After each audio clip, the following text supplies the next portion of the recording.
Army গিয়া তাড়াই দিল ক্যাকপট্টির আপাদের। 2 দিন আগে বিয়া হইল তন্নি রাসেলের।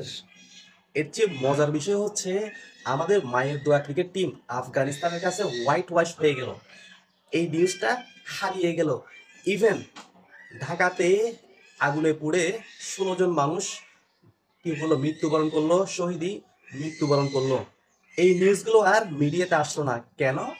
রিপন মিয়া কেন মিথ্যা বললো? রিপন মিয়া কেন বাবা মায়ের দায়িত্ব নিচ্ছে না? এগুলো নিয়ে মিথ্যা তথ্য দিল, সেগুলো নিয়ে সারাদিন ফেসবুকে তুলকালাম। ভাই, একটা মানুষ যখন তার লেভেল চেঞ্জ হয়, পরিস্থিতির শিকার হয়ে অনেক সময় অনেক কথা বলে ফেলে।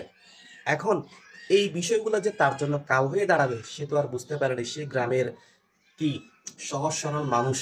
এখন সে এবং তার 2 জন ম্যানেজার মিলে কি করতেছে না করতেছে এই বিষয়গুলো তো আসলে খোলাসা হয়নি আমাদের কাছে। আর কিছু কিছু সুশীল বলতেছে এগুলো তার পার্সোনাল বিষয়। ভাইরে, আপনি যখন একজন সেলিব্রিটি হয়ে যাবেন, আপনার যখন 2 মিলিয়নের মতো ফলোয়ার, তখন তো আপনি আর সাধারণ মানুষ না, আপনি একজন অনেক উপরে লেভেলের মানুষ।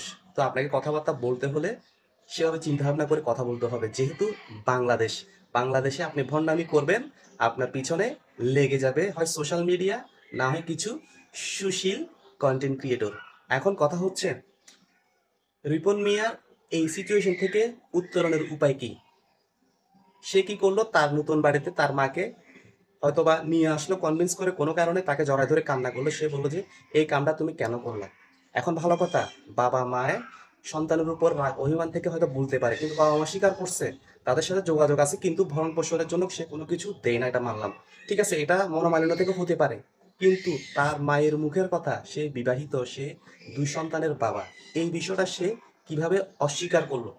এখন রিপন মিয়া যদি কি করতে হয়, নিজেকে নিরাপদ, নিজেকে একদম ক্লিন অ্যান্ড ক্লিয়ার প্রমাণ করতে হয়, তাহলে সে যে বলল ওইটা তার ভাবি, সেটা তাকে সম্মুখে এনে যদি মিডিয়ার সামনে আমাদেরকে দেখিয়ে দেয়, তার কোনো কি নেই, বিবাহিত স্ত্রী নেই, তার কোনো সন্তান নেই, ওইটা তার আসলেই ভাবি, তাহলে সে এই যে রিউমারগুলো ছড়াচ্ছে সেগুলো থেকে মুক্তি পাবে। না হয় একটা মানুষ ভুল হইতেই পারে, সে যদি মিডিয়ার সামনে এসে বলে হ্যাঁ আমি ভুল বলছি, আসলে মিথ্যা বলছি।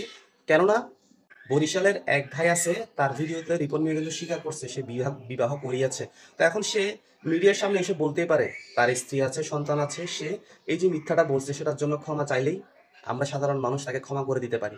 কিন্তু সে দিনে দিনে যখন এত এগুলো নিয়ে কি করবে, পেঁচাবে, এগুলো নিয়ে বিভিন্ন রকমের তথ্য দিবে, তখন তো তাকে আর সাধারণ মানুষ বা কন্টেন্ট ক্রিয়েটর সাংবাদিক ভাইরা তারা কি ছাড়বে? তার পিছনে তো লেগেই থাকবে।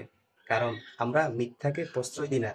যতই আপনি যতই আপনি উড়েন না কেন, নাটাই কারো না কারো হাতে থাকে। তাই আপনি যখন অনেক বেশি উপরে উঠে যাবেন, সেই উপর থেকে নামতে হলেও আপনাকে কি সময় লাগে না।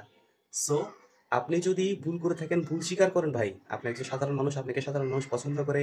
আপনি যদি ভুল স্বীকার করে বলেন যে আমার স্ত্রী আছে, সন্তান আছে, আমি তখন হয়তো সামহাউ মিডিয়া থেকে বাঁচার জন্য আমি মিথ্যা বলেছিলাম, ক্ষমা চান, সকলে ক্ষমা সুন্দর দৃষ্টিতে দেখবে ভাই।